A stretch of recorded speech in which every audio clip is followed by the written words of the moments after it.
Hindi magiging consistent ang recovery mo sa financial aspect pag naiwan ang tiwala mo sa sarili mo.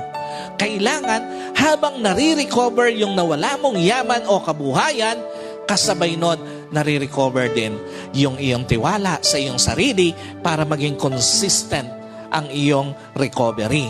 Pansinin nyo, pag hindi ka sumabay sa pag-recover mo ng iyong financial setbacks, yung tiwala mo sa iyong sarili, pag may dumating na namang struggle sa financial aspect mo, tiyak sisisihin mo sarili mo. Tiyak magdududa ka na naman sa sarili mo. At tiyak magagalit ka na naman sa sarili mo. Kapag ka hindi sumabay yung self-trust sa pag-recover natin doon sa ating kabuhayan, pag dumating ang struggle, isang araw sisisihin mo na naman ang sarili mo. Isang araw